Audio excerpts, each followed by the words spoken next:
It takes a lifetime to build a home, but only 5 minutes to have it stolen right out from under your feet. Sarah stood in the corner of the living room she had cleaned for 20 years, listening to the rain beat against the window pane. She was 45, widowed, and invisible. Across the room, her brother-in-law Marcus wasn't mourning. He was measuring the walls for renovations.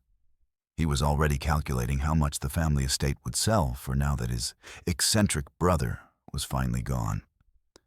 When the lawyer cleared his throat to read the final bequest, the room went silent. Marcus got the mansion. His sister got the cash. And Sarah, the loyal wife who had nursed Jack through his final agonizing months? She was handed a single, rusted key to Structure Number 4, a collapsing, termite-infested shed on the edge of town that everyone knew was filled with Jack's garbage. Marcus laughed. He actually laughed. "Looks like he left you his trash collection, Sarah," he sneered. "Don't worry, I'll pay for the dumpster." Sarah walked out into the storm that night with nothing but humiliation burning in her chest. She wondered how the man who claimed to love her could leave her so defenseless. She wondered if Jack had gone mad in the end. But she was wrong. Jack hadn't gone mad. He had gone underground, because Marcus saw a pile of rotting wood. But Jack knew something his greedy brother never would. Sometimes, the most valuable things in the world are hidden behind the ugliest masks. And the key Sarah held didn't just open a shed. It opened a trap. And when she scraped away the first layer of dirt, she realized the war had just begun. The grease on the cast iron skillet was stubborn, much like the silence that had filled the house for the last 3 days. Sarah scrubbed at the pan, the hot water turning her knuckles a raw, angry red. It was the only warmth she could feel right now. From the living room, the sharp chime of crystal against crystal cut through the hum of the refrigerator. They were toasting. "Honestly, the wainscoting is dated," a woman's voice drifted in. "Linda, Jack's sister. We'll have to gut the whole first floor if we want to list it by spring. Mid-century modern is out, Marcus. People want open concepts. They want breathing room." Sarah stopped scrubbing. She looked at the window frame above the sink. Jack had sanded that wood by hand, spending 3 weekends getting the grain just right so it would catch the morning light without glare. Now, it was just an obstacle to an open concept. She dried her hands on a dish rag that was fraying at the edges. Her reflection in the dark window showed a woman of 45 who looked 10 years older. Her hair was pulled back in a severe, no-nonsense bun, revealing a face etched with the kind of exhaustion that sleep couldn't fix. She wasn't blood. To them, she wasn't even family. She was just the woman Jack had found waiting tables at a diner 20 years ago, the mistake he never corrected. "Sarah." The voice belonged to Mr. Henderson, the family attorney. He was standing in the kitchen doorway, looking uncomfortable in his expensive suit. He didn't look at the dirty dishes.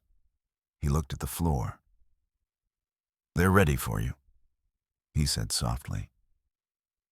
Sarah untied her apron, folding it precisely into a square before placing it on the counter. She walked into the living room, the space that used to smell of Jack's cedar chips and pipe tobacco. Now, it smelled of Linda's overpowering floral perfume and the stale scent of rain dampening the funeral wool. Marcus, Jack's older brother, sat in Jack's favorite leather armchair. He didn't stand when Sarah entered. He swirled a glass of Cabernet, looking at her with eyes that were dry and calculating. Linda was pacing by the fireplace, tapping on her phone. "Let's get this over with," Marcus said, checking his watch. "I have a contractor coming at 4 to look at the foundation." Mr. Henderson cleared his throat, opening the leather portfolio on the coffee table. The sound of the paper unfolding was deafening in the quiet room. As you know, the lawyer began, his voice steady but thin. Jack updated his will 6 months ago, shortly after the diagnosis. Sarah felt a flicker of surprise. Jack hadn't told her. In those final months, the pain had made him retreat into himself, spending his nights in the backyard workshop, locking the door, shutting out the world.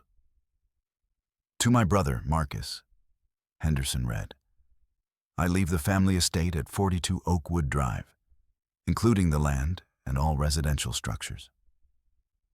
Sarah felt the floor tilt beneath her feet. This house, the home they had paid the mortgage on for 15 years, the home where they had tried and failed to have children.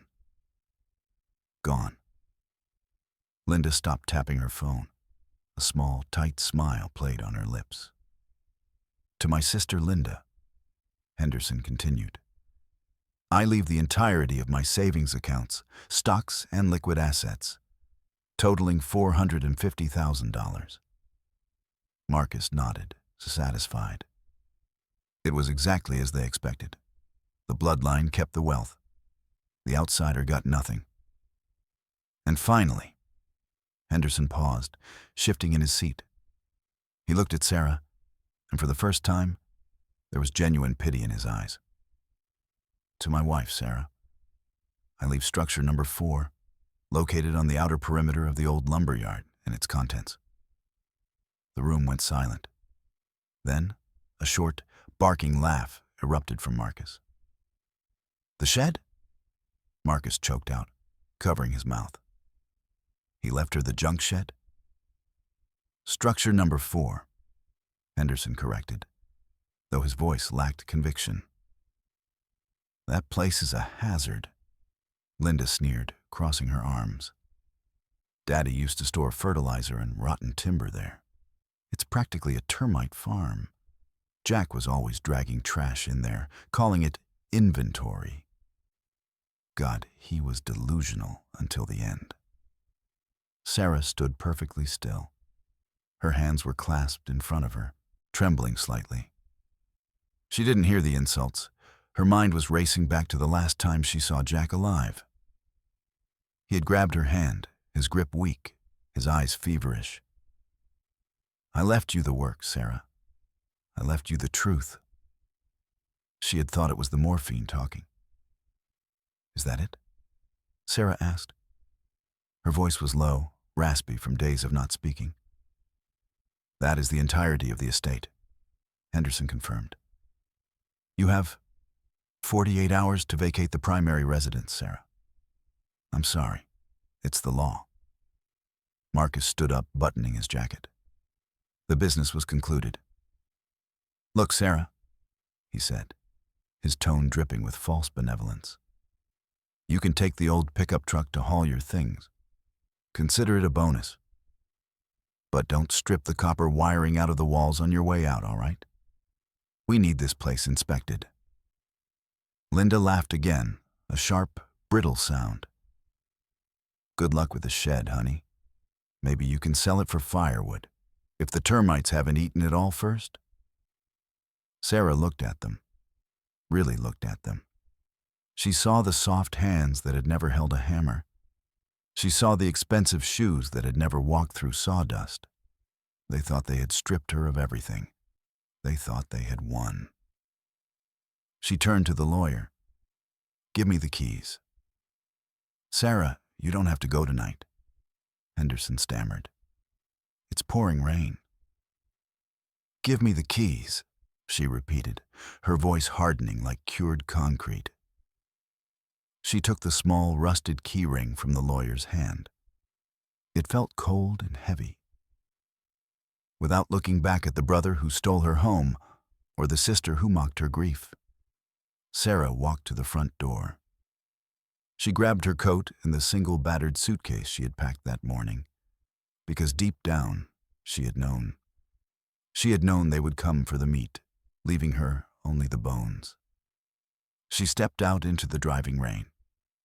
The door clicked shut behind her, the lock turning with a finality that echoed in her chest. She was 45 years old, widowed and homeless, save for a rotting shack on the edge of town. But as she gripped the steering wheel of the old pickup truck, the engine sputtering to life, Sarah didn't cry. She felt a strange, terrifying clarity. Jack hadn't abandoned her. He had given her the one thing Marcus and Linda were too blind to want. She just had to figure out why. The headlights of the old Ford pickup cut through the darkness, illuminating a gravel road that hadn't seen a paver in 20 years. This was the edge of town, where the manicured lawns of Oakwood Drive gave way to overgrown lots and rusted chain-link fences. It was where people put the things they wanted to forget. Sarah pulled up to the gate of the old lumber yard. The sign hung by a single bolt, swinging violently in the wind. She got out to push the gate open, her boots sinking into mud that sucked at her ankles. The hinges screamed in protest, a sound that mirrored the tightness in her chest. She drove through, the tires crunching over debris until the beams of the truck landed on it. Structure number 4. It was worse than she remembered. It wasn't a building so much as a suggestion of one. A sprawling, lopsided barn constructed of corrugated tin and rotting cedar. Vines choked the south wall, and the roof sagged in the middle like a broken spine. This was her inheritance. This was her new life. Sarah killed the engine. The silence that followed was heavy, filled only by the relentless drumming of rain on the metal roof. She grabbed her suitcase and made a run for the sliding door. It was stuck on its track. She gritted her teeth, putting her shoulder into the damp wood, shoving with a strength born of pure desperation. With a grinding lurch, it gave way. The smell hit her first.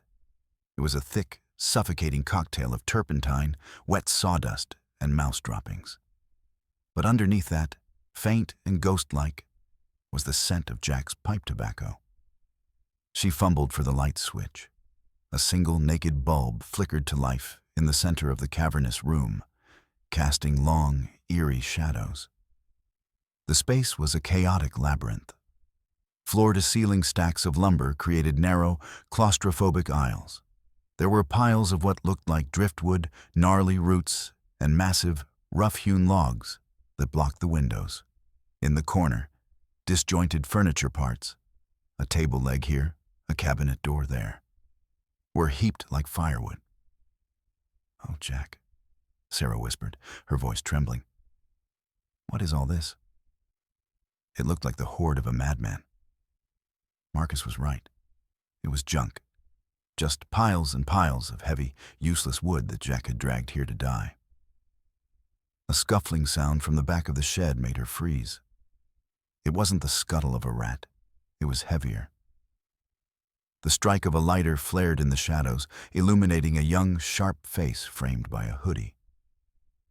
Sarah didn't scream. She was too tired for fear. She stepped forward, squinting into the gloom. "Who's there?" The figure didn't run. He just leaned back against a stack of pallets, taking a slow drag from a cigarette. It was the neighbor kid from the trailer park down the road. Leo? He couldn't have been more than 16, but his eyes held the weary defiance of someone twice his age. "Door was open," Leo said, his voice cracking slightly. He exhaled a plume of smoke. "Well, the window was. I didn't break nothing." "You're trespassing, Leo," Sarah said, but there was no heat in her words. She set her suitcase down on a dusty workbench. "Technically, nobody owns this dump," Leo countered, flicking ash onto the floor.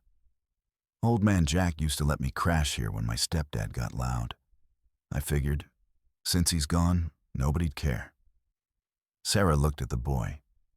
His sneakers were soaked, and he was shivering beneath his thin jacket. He was just another piece of wreckage washed up in this place. I own it, Sarah said softly. As of an hour ago. Leo stiffened, ready to bolt. He dropped the cigarette and ground it out with his toe. Fine, I'm leaving. Don't call the cops, all right?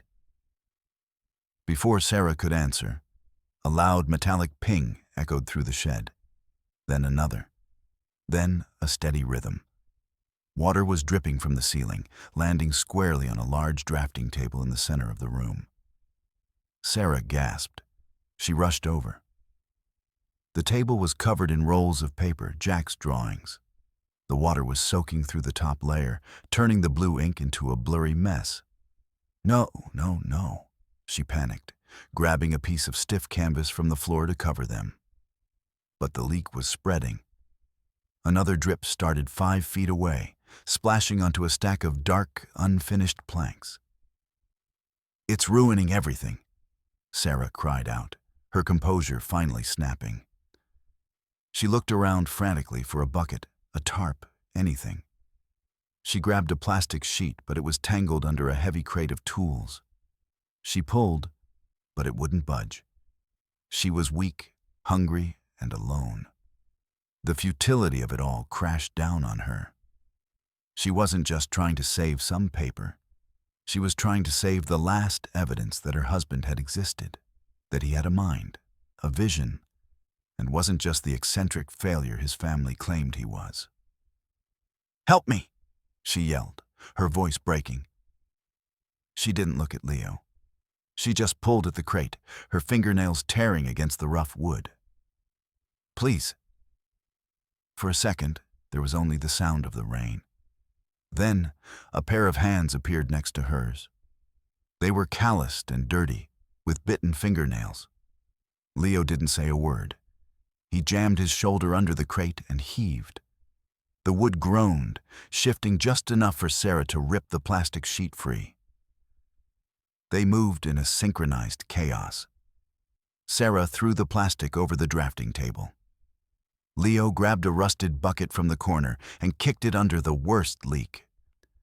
He found an old tarp and scrambled up a stack of lumber like a feral cat, draping it over the pile of dark wood that was getting soaked. For 10 minutes, they fought the storm. When the immediate danger passed, the shed was filled with the sound of dripping water hitting plastic and metal. A disjointed symphony of leaks. Sarah slumped against the workbench, sliding down until she hit the floor. Her chest heaved. Her nice funeral coat was ruined, smeared with grease and dust. Leo jumped down from the lumber pile, wiping his wet hands on his jeans. He looked at her, then at the weird, chaotic collection of wood they had just saved. "Why do you care?" Leo asked, breathless. He kicked lightly at a gnarly, black log. "It's just firewood, lady. Place is full of it." Sarah looked up at the drafting table, now safely shrouded in plastic. She thought about the way Jack used to touch this wood, with a reverence most men saved for gold or scripture. "It's not firewood," she whispered, though she wasn't quite sure herself. "It's all I have left." She reached into her purse, her hand shaking, and pulled out the remaining half of a sandwich. She'd been too nauseous to eat at the reception. She broke it in two and held a piece out to the boy. Leo hesitated. He looked at the food, then at her eyes. He saw no judgment there, only a shared exhaustion. He took the sandwich. They sat in the dim light of the leaking shed, the widow and the runaway, surrounded by tons of what the world called garbage, listening to the rain try to wash them away. They didn't know it yet, but they were sitting inside a vault. Morning arrived, not with the warmth of the sun, but with a cold, gray light that filtered through the cracks in the walls, illuminating the dust motes dancing in the stagnant air. Sarah woke with a stiff neck, curled on a makeshift bed of moving blankets she had found in the trunk of the truck. Her back ached, a sharp reminder that she was sleeping on concrete at 45. The storm had passed, leaving behind a silence so profound it felt heavy. Leo was gone. He must have slipped out before dawn, returning to whatever reality he faced in the trailer park. Sarah sat up, wrapping her coat tighter around herself. Her stomach gave a hollow growl. She checked her wallet. $42. That was it. That was the buffer between her and absolute ruin. She looked around the shed with fresh, sober eyes. In the daylight, it looked less like a mystery and more like a landfill. The towering stacks of wood were coated in grime. In the far corner sat a hulking, hideous cabinet painted a thick, industrial black. It looked like something salvaged from a burnt-down factory, scarred and peeling. Firewood, she muttered to herself, standing up and brushing the dust from her pants. Marcus was right. It's just firewood. If she could clear some of this out, maybe she could sell the scrap to the local mill for pulp. It wouldn't be much, but it might buy a heater or a hot meal. She spent the next few hours in a haze of physical labor. She dragged smaller planks to the center of the room, sorting them by size. It was mindless work, the kind that stopped her from thinking about the empty house on Oakwood Drive. Around noon, the sliding door groaned open. Leo stood there, backlit by the gray sky, looking unsure of his welcome. He held 2 styrofoam cups of coffee. Gas station stuff, he mumbled, walking in and setting one on the workbench near her. It's terrible, but it's hot. Sarah felt a lump form in her throat. Thank you, Leo. I can pay you back. Don't worry about it, he shrugged, hopping up to sit on the edge of the workbench, his legs dangling. He watched her work for a moment. You really gonna try to live here? I don't have a plan B, Leo, Sarah said, blowing on the steam rising from the cup. She gestured to the ugly black cabinet in the corner. I'm thinking of breaking that monstrosity down first. It's taking up too much space. Maybe burn it for heat tonight. Leo hopped off the bench and walked over to the cabinet. He pulled a small folding pocket knife from his jeans. It's ugly as sin, that's for sure. Who paints furniture with tar? He idly dug the tip of his knife into the side of the cabinet. The black paint was thick, layered on over years, but it was brittle from the cold and damp. With a flick of his wrist, a large flake chipped off, fluttering to the floor. Whoa, Leo said, leaning in. Careful, you'll dull your knife, Sarah warned, not looking up from the pile of slats she was organizing. No, look, Leo insisted. It's not pine under here, it's weird. Sarah sighed, wiping her hands on her jeans, and walked over. What do you mean? Leo used the blade to scrape away a larger strip, revealing the wood beneath the black coating. Sarah expected the pale yellow of cheap pine or the reddish hue of common oak. But the wood that emerged from the darkness was a rich, warm, honey brown. It had a grain that was tight and straight. But what caught her eye were the tiny, distinct pinholes scattered across the surface. Imperfections that looked almost intentional. Her breath hitched. She reached out, running her thumb over the exposed strip. The wood felt dense, heavier than it looked. A memory surfaced. A Sunday afternoon, years ago. Jack pointing at an old photograph in a history book. The ghost of the forest, Sarah. The American chestnut. Billions of them died in the blight. You can't buy this wood anymore. It's extinct. It's a tragedy, but the wood that survived, it's stronger than oak and light as a feather.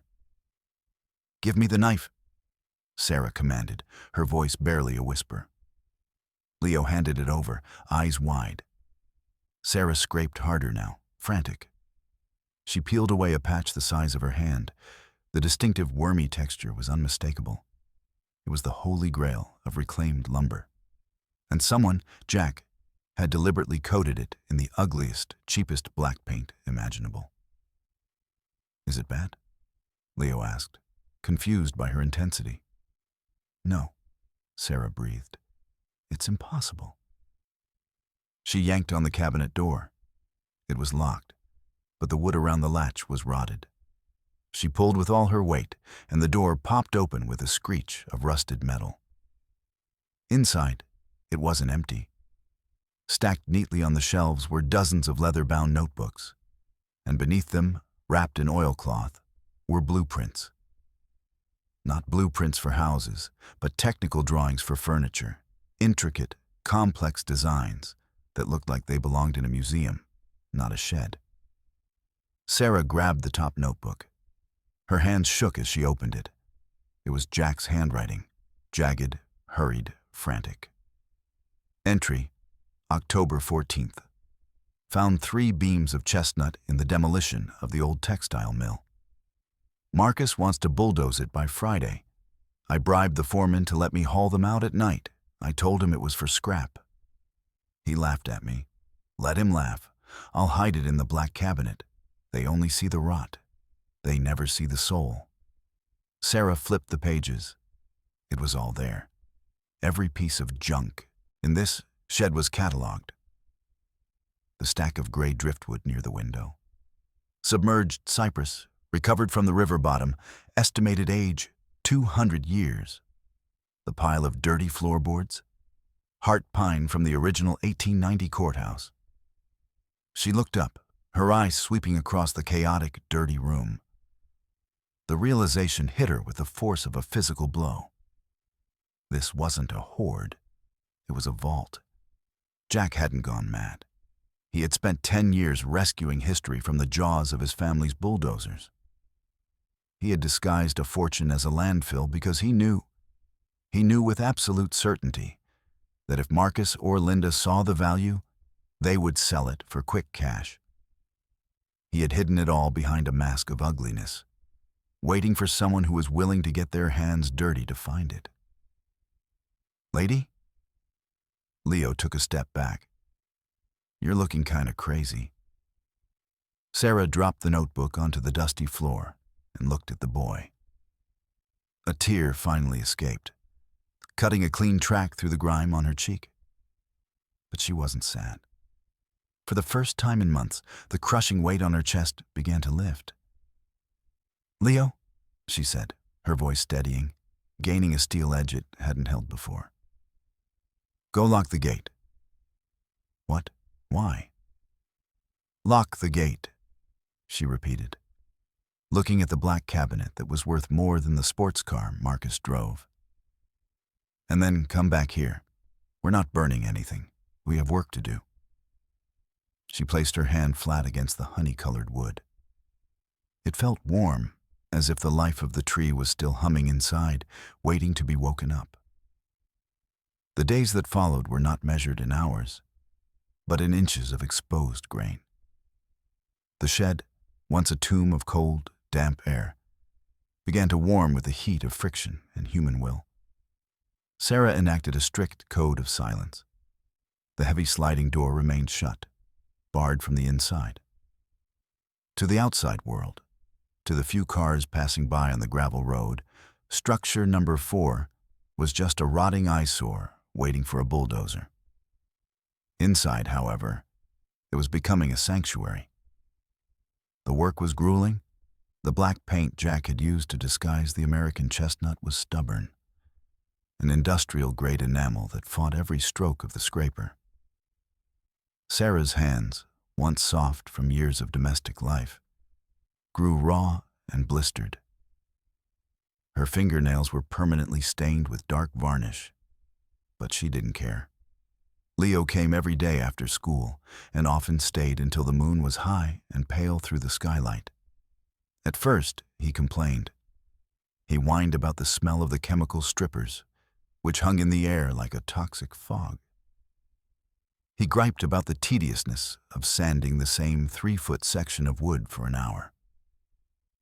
"Why can't we just use a power sander?" Leo groaned one afternoon, his face smeared with dust, tossing a block of sandpaper onto the floor. This is taking forever. Sarah didn't look up from the cabinet door she was treating. She spoke with the calm authority of someone quoting scripture. Jack's journal says the vibration of a machine will shatter the wormwood channels. It has to be hand-finished. If you rush it, you ruin it. Leo huffed, kicking at the sawdust, but he picked the sandpaper back up. Slowly, the boy began to change. The restless energy that made his leg bounce constantly began to funnel into his hands. He learned the difference between forcing the wood and working with it. He learned that patience wasn't just waiting, it was an active state of being. One evening, as rain hammered against the tin roof, Sarah watched Leo run a tack cloth over a piece of submerged cypress they had unearthed from a pile of driftwood. "It looks like water," Leo whispered, tilting his head. The wood grain rippled, dark and fluid, frozen in time. "It sat at the bottom of a river for 200 years, Sarah said, reading from Jack's notebook. "It waited 2 centuries for you to clean it off, Leo." The boy stood taller after that. Meanwhile, 5 miles away on Oakwood Drive, the atmosphere was thick with a different kind of tension. Marcus stood in the center of the gutted living room, his expensive Italian loafers coated in drywall dust. The open-concept renovation was a disaster. The contractor, a burly man with a clipboard and zero patience, was shaking his head. "I'm telling you, Mr. Carter, the load-bearing wall we took out, it shifted the second floor. You've got cracks running up to the master bedroom. We need steel beams, 3 of them."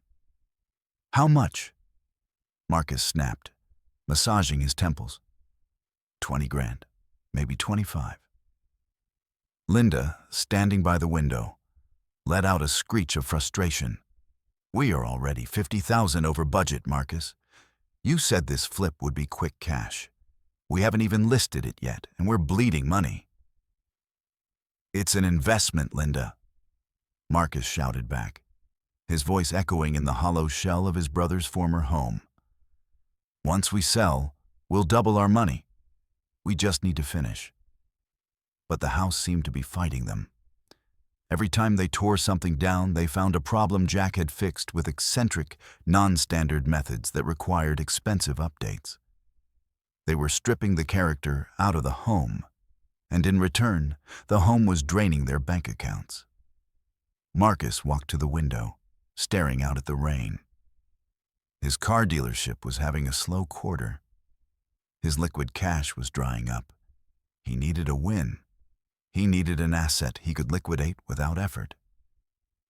His eyes drifted toward the horizon, toward the edge of town where the old lumber yard sat.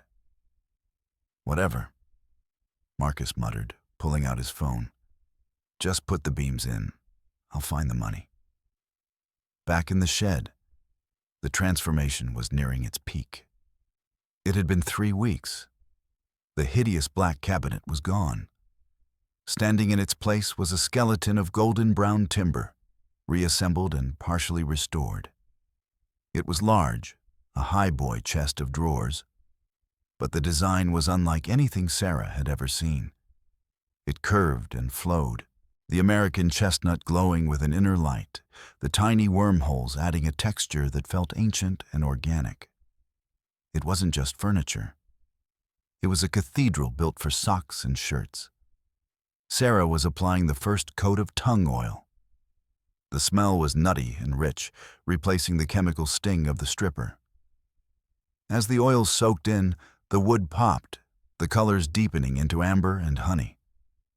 She stepped back, wiping her hands on a rag. She was exhausted. Her back spasms were a constant companion now. She was living on canned soup and instant coffee. But as she looked at the piece, she felt a profound sense of communion. Jack was here. He wasn't in the cemetery under the cold stone. He was here, in the joinery he had cut by hand. in the wood he had saved from the fire. He had known he was dying, and he had poured every ounce of his remaining strength into gathering the materials for this final act. He hadn't left her a fortune. He had left her the ingredients for a fortune, trusting that she was the only one strong enough to bake the bread. "It's done," Leo said, his voice hushed. He was standing by the door, looking at the piece with genuine awe. "I mean, it needs the hardware, but damn." "Language," Sarah corrected automatically, but she was smiling, a real smile. "What are we going to do with it?" Leo asked. "You can't sell this at the flea market, Sarah. People there are looking for $5 toasters." Sarah walked over to the workbench and picked up the phone, an old landline that still worked in the shed office. She pulled a business card from Jack's journal. It was yellowed, the edges bent. It belonged to a man named Elias Thorne, an architectural historian in Chicago who had once written Jack a letter admiring a chair he made 20 years ago. "We're not going to the flea market, Leo," Sarah said, her heart hammering against her ribs. She dialed the number. The rotary dial clicked, and word, a sound from another era. "We're going to war." She listened to the ringtone. 1, 2, 3. "Thorne Antiquities," a crisp voice answered. "Mr. Thorne," Sarah said, her voice shaking slightly before she locked it down. "My name is Sarah Carter. I believe you knew my husband, Jack. I have something you need to see. And I need you to promise me that you can keep a secret." Outside, the rain finally stopped. The clouds broke, allowing a single shaft of pale moonlight to strike the rusted metal roof of the shed, guarding the gold inside. 2 days later, the sanctity of the shed was breached. It happened on a Tuesday afternoon, the kind of gray, listless day where the air felt thick enough to chew. Sarah was in the middle of applying the third coat of oil to the high boy's drawer fronts. The wood was drinking it in, the grain shifting from a flat brown to a deep, holographic amber that seemed to move when she walked past it. Leo was in the corner, meticulously sorting brass screws into old coffee cans. The rhythm of the shed was peaceful. The soft shh of Sarah's rag, the clink of metal on metal. Then came the crunch of tires on gravel. It wasn't the mail carrier's truck. That engine had a distinctive rattle. This was a low, smooth purr of a finely tuned machine. Sarah froze, her eyes locked with Leo's. "Cover it," she whispered. They moved with the frantic efficiency they had practiced. Leo grabbed the heavy canvas drop cloth, and together they threw it over the towering chest of drawers. They tossed a few jagged pieces of scrap plywood on top and leaned a rusted rake against the side. Within 10 seconds, the museum-quality masterpiece looked like just another pile of debris waiting for the burn pit. A car door slammed. Then, the heavy tread of expensive shoes on the concrete ramp. "Hello? Anyone home in this dump?" Sarah wiped her oily hands on her apron and stepped in front of the covered mound. "Stay back, Leo," she murmured. The sliding door was pushed open, screeching in protest. Marcus stood there, framed by the afternoon light. He looked like an alien species in this environment. He wore a camel hair coat that probably cost more than the truck Sarah was driving, and his hair was gelled into perfect submission. But Sarah noticed something else. The tightness around his eyes, the way his jaw worked. He looked like a man who wasn't sleeping. "Sarah," Marcus said, his nose wrinkling as the smell of linseed oil and turpentine hit him. He didn't step fully inside. He hovered near the entrance as if afraid the poverty might be contagious. "I see you're settling in." "What do you want, Marcus?" Sarah asked. She didn't offer him a seat. There were no clean ones anyway. Marcus stepped over a puddle of oil, glancing around with disdain. Direct as always? I like that. Look, I'm here to do you a favor. He reached into his coat pocket and pulled out a folded document and a checkbook. He walked over to the workbench, clearing a space by shoving aside a stack of vintage chisels Sarah had spent hours sharpening. The renovation on the house is expanding, Marcus said, avoiding her gaze.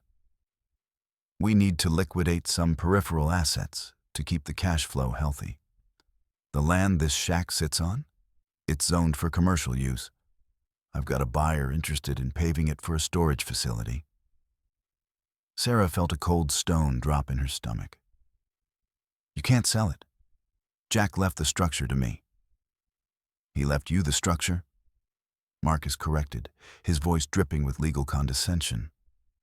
The shed, the wood, the trash, but the land underneath it? That's still part of the Carter estate, which belongs to me. He uncapped a gold fountain pen. I'm not a monster, Sarah. I know you're struggling. I can see you're living like a refugee in here. So, here's the deal. He scribbled quickly, tearing the check from the book with a sharp rip. He slid it across the dusty bench. $5,000, Marcus said, tapping the paper. Relocation assistance. You take your personal items, you leave the junk wood, and you vacate by Friday. I'll even pay for the dumpster to clear this mess out. Sarah looked at the check. $5,000. In her mind, she saw a warm apartment. She saw a winter coat that didn't have holes in the pockets. She saw a full fridge. It was a lifeline. All she had to do was walk away from the cold, the dust, and the back-breaking labor. Leo stepped forward from the shadows, his fists clenched at his sides. Sarah put a hand out to stop him. She looked at the check, then she looked at Marcus. She saw the desperation he was trying to hide. He wasn't doing this for her. He was bleeding money on the house, and he needed to sell this land to stop the hemorrhaging. He was selling his brother's legacy for quick cash, just as Jack had predicted. You think this is junk, don't you? Sarah asked softly. Sarah, look around. Marcus laughed, a harsh barking sound. It's rotten timber and mouse droppings. Jack was a hoarder. It's a sickness. I'm offering you a cure. Sarah picked up the check. The paper felt crisp between her callous, stained fingers. You're right, Marcus, she said. We see the world very differently. She didn't tear the check. That would be dramatic, and Sarah was done with drama. Instead, she picked up a dirty rag, dipped it in the can of dark walnut stain, and wiped her hand on it. Then, she pressed her thumb firmly onto the signature line of the check, obliterating his name with a dark, oily smudge. She slid it back to him. This structure is mine, she said, her voice steady and low. And under the law, I have 30 days to remove my property before you can touch the land. If a single bulldozer crosses that fence line before then, Mr. Henderson tells me I can sue you for destruction of inheritance. And I will tie this land up in court for years. Do you have the money for that, Marcus? The color drained from Marcus's face. He snatched the ruined check off the table. The veneer of the benevolent brother-in-law cracked, revealing the snarling wolf beneath. You're making a mistake, he hissed, pointing a manicured finger at her. You think you can fight me? You're a waitress, Sarah.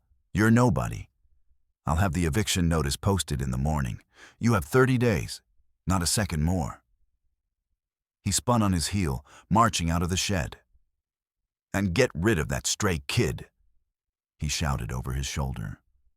Or I'll call child services. The car door slammed again, harder this time. The engine roared, tires spitting gravel as the Range Rover tore out of the yard. Silence rushed back into the shed, but the peace was gone.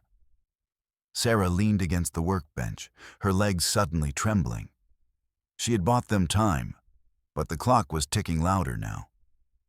30 days. They didn't have 30 days. The auction in Chicago was in 2 weeks. But she had to get the piece there, and she had to finish it perfectly. He called it trash, Leo said from behind her. The boy sounded angry, but also confused. He was standing right next to $100,000, and he called it trash. Sarah turned to the covered mound in the center of the room. She pulled the tarp off. The American chestnut gleamed in the dim light, defiant and beautiful. "That's why he's poor, Leo," Sarah said, picking up her sanding block. "He only knows the price of things. He doesn't know the value." She looked at the boy. "Pack your bag, Leo. We're working double shifts. We sleep in shifts. We eat when we can. The wolf is at the door, and we need to build a fortress." The Thorn Gallery in downtown Chicago was a place where silence cost money. The air was climate-controlled to a crisp 68 degrees, smelling faintly of lemon polish and old paper. The floors were marble, reflecting the muted conversations of men in bespoke suits and women who wore jewelry worth more than the entire neighborhood Sarah had just left behind.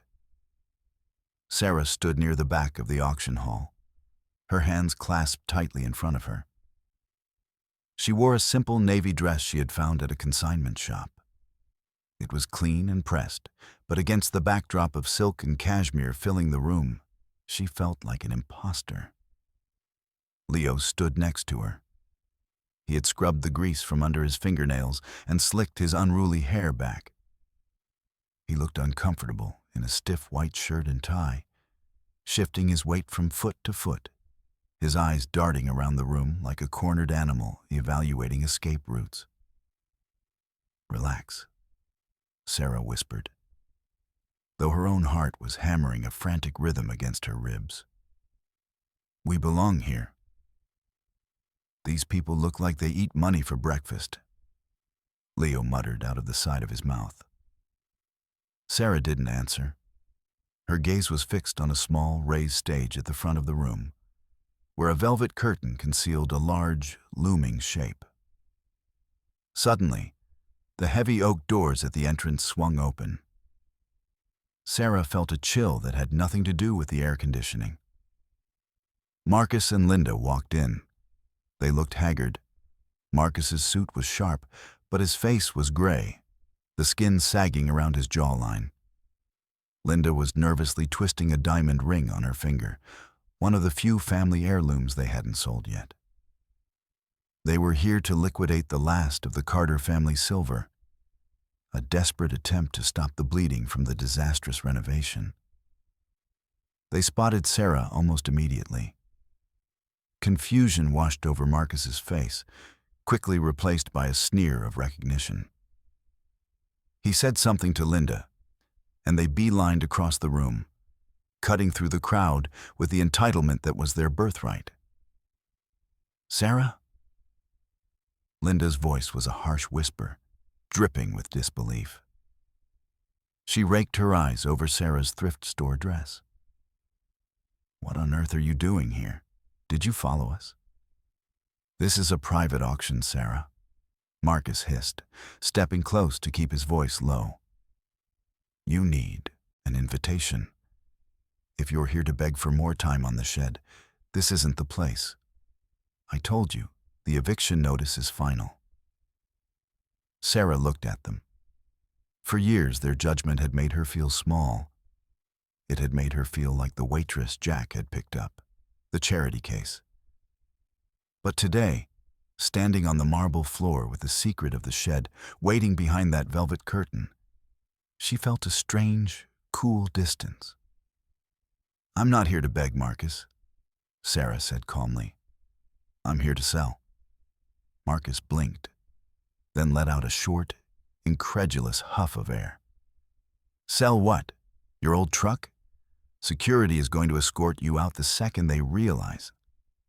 A sharp chime rang through the hall, signaling the start of the main event. The lights dimmed, focusing a spotlight on the podium. Elias Thorne, a man with silver hair and the posture of a retired general, stepped up to the microphone. "Ladies and gentlemen," Thorne's voice was rich and commanding, "we have a late addition to the catalog today. A discovery that I frankly did not believe was possible until I touched it with my own hands." Marcus rolled his eyes, turning his back on Sarah to watch the stage, clearly dismissing her presence as a nuisance to be dealt with later.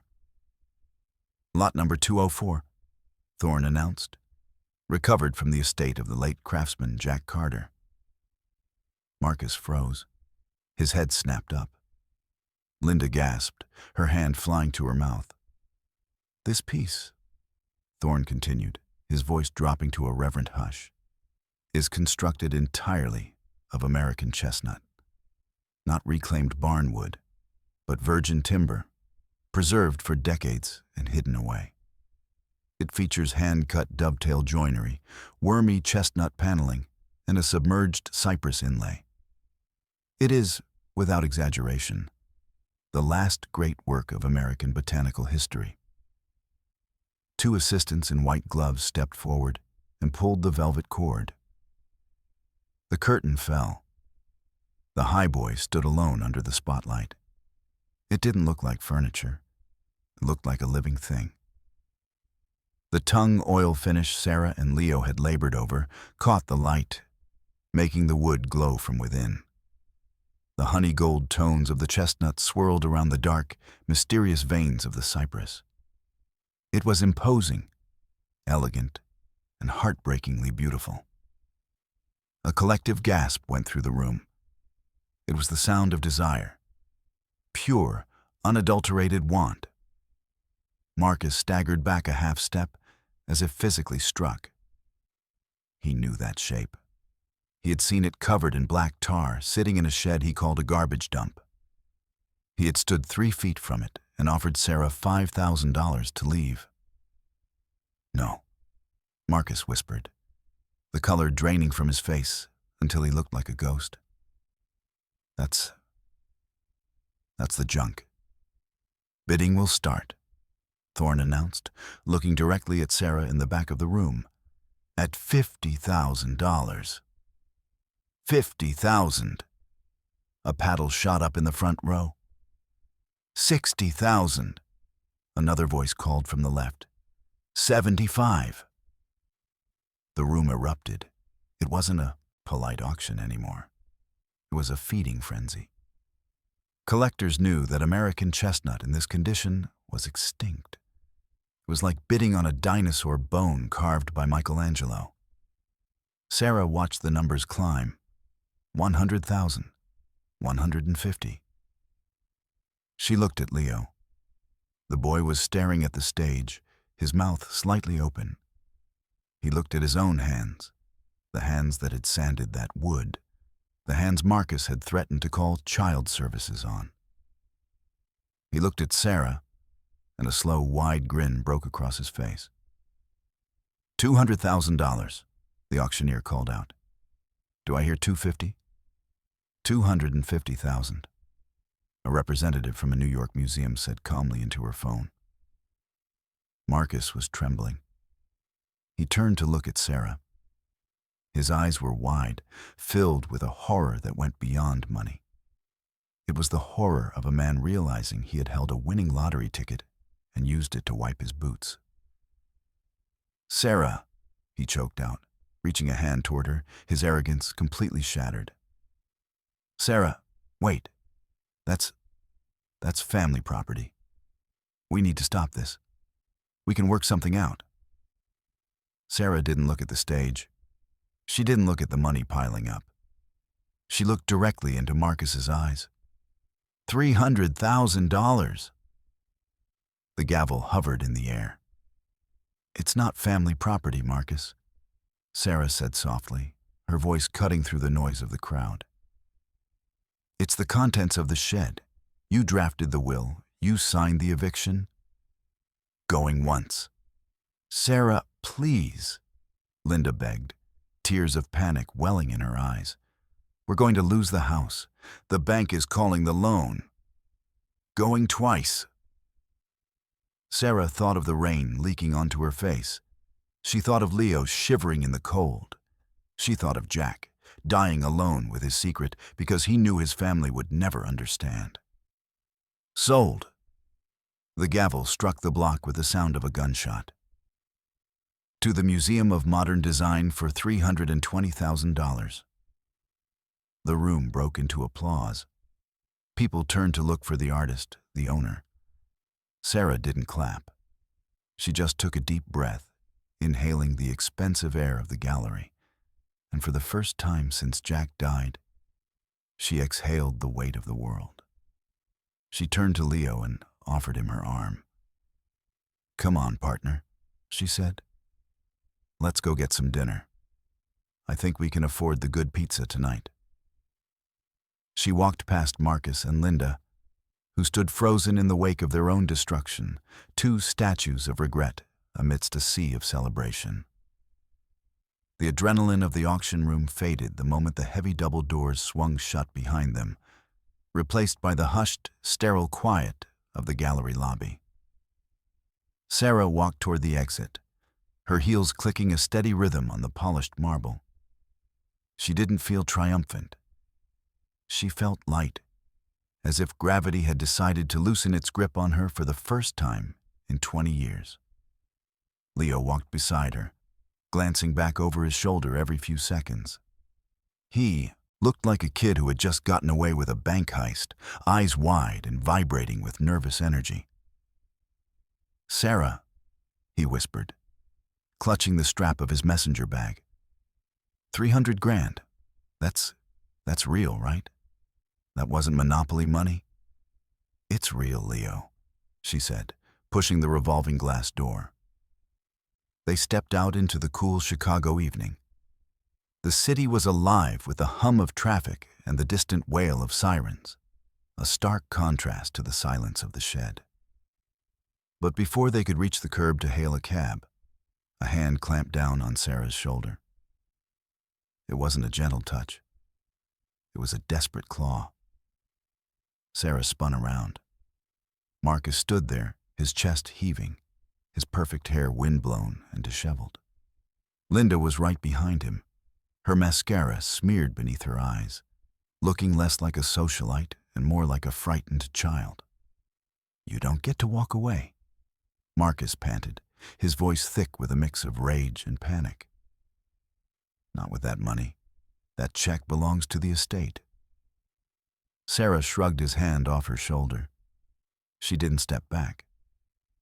She adjusted her coat, smoothing the lapel with deliberate slowness. "The auction house will wire the funds to the account of the owner," Sarah said calmly. "That's me. Read the paperwork, Marcus. You love paperwork." "It's theft," Marcus shouted, drawing the attention of a valet parking a car nearby. He lowered his voice, stepping into her personal space, using his height to intimidate. "That wood came from the old Carter lumber mill. Jack stole it. He looted the family inventory for years. I know he did. That makes it stolen property, Sarah. And selling stolen property is a felony." Linda chimed in, her voice shrill. "We can freeze the assets, Sarah. We'll call the police. We'll tell them you and Jack conspired to rob the company blind. You won't see a dime." Leo stepped forward, his fists balled at his sides. But Sarah put a hand on his chest, holding him back. She wasn't afraid of Marcus's threats anymore. She saw them for what they were, the last gasps of a drowning man. Slowly, Sarah reached into her oversized purse. She pulled out the leather-bound notebook, Jack's journal. It was battered, stained with coffee and oil, smelling faintly of the shed. She opened it to a page marked with a blue ribbon. "October 14th, 2013. Sarah read aloud, her voice steady against the wind. "Job site, the old cotton mill. Order given by Marcus Carter. Burn the beams. It's cheaper than hauling them away." Jack's note. "I pulled the chestnut out of the fire pit at 3:00 a.m. Burned my hands, but saved the wood." She flipped a few pages. Marcus went still. August 2nd, 2015. The Victorian on Elm Street. Order given by Linda Carter. Gut the library. Nobody wants dark wood anymore. Trash it. Jack's note. Recovered 400 board feet of walnut from the dumpster behind the house. They didn't even look at the grain. Sarah closed the book with a soft thud. She looked up at them. Marcus was pale, his mouth opening and closing like a fish out of water. Linda was staring at the pavement. Jack didn't steal from you, Sarah said, her voice dropping to a register that was almost gentle, which made it cut deeper. He was the garbage man. He followed behind you for 10 years, picking up the things you were too arrogant to value. You threw that money away, Marcus. Jack just caught it before it hit the ground. But the land, Marcus stammered, grasping for leverage that no longer existed. The shed is on my land, and I have 26 days left on my eviction notice to move my property, Sarah reminded him. The junk is sold. The shed is empty. You can have your land back, Marcus. You can pave it. You can build your storage units. I hope they make you happy. She turned away, signaling for a yellow cab that was idling at the curb. Sarah, wait, Linda cried out, a sob breaking through. The bank. They're going to foreclose on the Oakwood house next week. We put everything into the renovation. If we don't pay the bridge loan. Sarah paused with her hand on the taxi door. She looked back at the woman who had laughed at her husband's funeral. She looked at the man who had offered her $5,000 to disappear. She felt a moment of pity, but it was distant, like watching a storm on the horizon. Jack tried to tell you, Sarah said softly. He tried to show you the beauty in the old things. But you were too busy trying to make everything new. I can't save you from the house you built, Linda. She opened the door and ushered Leo inside. Sarah, Marcus yelled, taking a step forward, his dignity completely gone. You owe us. We're family. Sarah slid into the back seat. She looked at Marcus through the open window one last time. No, Marcus, she said. I was the mistake, remember? She rolled up the window. The cab pulled away, merging into the stream of taillights flowing down Michigan Avenue. Sarah didn't look back at the sidewalk. She looked at Leo, who was grinning so hard it looked like it hurt. Did you see his face? Leo asked, bouncing in the seat. He looked like he swallowed a bug. Sarah leaned back against the worn vinyl seat, closing her eyes. He swallowed the truth, Leo. It's a lot harder to digest. She reached over and squeezed the boy's hand. Now, tell the driver to take us to Gino's East. I promised you pizza. 6 months later, the spring thaw finally reached the edge of town. The mud that had once sucked at Sarah's boots was gone, replaced by patches of wild clover and dandelion that softened the industrial harshness of the old lumber yard. The gate no longer hung by a single bolt. It was reinforced, freshly painted a deep, matte black, and it swung open with a smooth, silent glide. Above the entrance, a modest wooden sign hung suspended by iron chains. It wasn't flashy, just a slab of reclaimed heart pine, sanded to perfection, with letters burned deep into the grain. The J.C. Workshop Restoration and Education Inside Structure Number 4. The air was different. The smell of mold and despair had been chased away by the sharp, clean scent of cedar shavings and brewing coffee. The leaks were fixed. The windows were scrubbed so clean that the afternoon sun poured in like liquid butter, illuminating the dust motes that danced in the air, not as filth, but as evidence of creation. Sarah stood at the main workbench, her safety glasses perched on her head. She wasn't wearing a designer suit or counting her money. She was wearing canvas overalls covered in a fine layer of sawdust, her hands guiding a young girl's grip on a hand plane. Don't fight the grain, Maya, Sarah said softly. Listen to it. If it pushes back, you're going the wrong way. The girl, a 14-year-old from the same trailer park Leo had come from, bit her lip in concentration. She adjusted her stance and pushed the tool forward. This time, a long, curling ribbon of wood shaved off effortlessly, falling to the floor like a ringlet of hair. I did it, Maya beamed, looking up at Sarah. You did, Sarah smiled, brushing a stray chip from the girl's shoulder. Now, do it 500 more times. Across the shop, Leo was managing the intake pile. He looked different now, taller, filled out, the hollow hunger gone from his cheeks. He moved with the confident swagger of a foreman. He was negotiating with a local contractor who had brought in a truckload of old barn beams. I can't give you top dollar for this, Mike, Leo said, tapping a rot-infested beam with his boot. But leave it. We'll cut out the bad parts and turn the rest into picture frames. We don't waste anything here. Sarah watched him. He wasn't just fixing wood. He was fixing himself. The money from the auction hadn't gone into sports cars or vacations.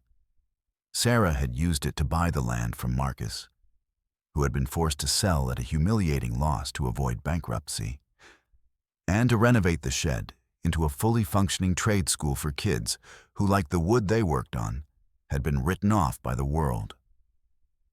The Oakwood Drive house had been sold to a developer. Sarah heard rumors that Marcus and Linda had moved 2 towns over into a small rental apartment. She didn't wish them ill. In a way, she was grateful. Their greed had been the catalyst for her freedom. Later that evening, after the students had gone home and Leo was sweeping up the day's debris, Sarah walked to the back of the shop. She opened the small office door, the same office where she and Leo had once hid from the rain. On the wall, framed simply, was the check for $320,000. She kept a copy there, not as a trophy of wealth, but as a reminder of what was possible. Next to it hung a photograph of Jack. He was standing in this very yard years ago, holding a piece of rough timber, smiling that crooked, secretive smile of his. Sarah touched the glass of the frame. She finally understood the inheritance. The gold wasn't the American chestnut.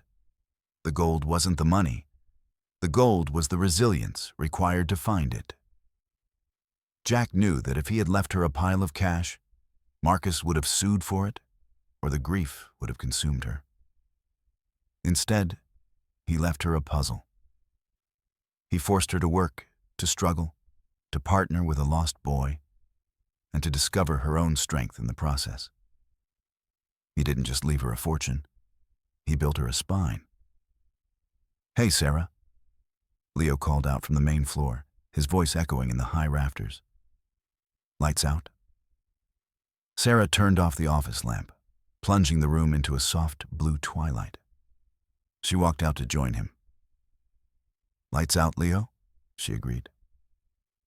They walked out of the shed together, the heavy door sliding shut with a solid, satisfying thud that sounded like permanence. Above them, the sky was a bruised purple, peppered with the first stars of the evening. Sarah looked back at the shed one last time. It was no longer a rusted eyesore. It was a lighthouse on the edge of town, glowing with the promise that nothing is ever truly broken. It just needs someone with the patience to see the masterpiece hiding underneath the scars. Sarah's journey reminds us of a simple truth that seems to be forgotten these days. Dignity isn't something you buy. It's something you build. Marcus had the mansion, but he didn't have the vision. Now, I want to turn this over to you, because I know many of you have walked a long road to get where you are. Here's my question for you. If you were in that taxi, and Marcus came running up to the window, begging for help after he lost everything, would you have opened the door? Or did he get exactly what he deserved? I read every single comment, and I really want to know where you stand on this. Let's talk about it down below. And if this story touched you, if you believe that the good guys deserve to win in the end, then go ahead and click that subscribe button. We have so many more stories of hidden treasures and quiet justice coming up, and I don't want you to miss the next one. Until then, keep looking for the gold beneath the rust.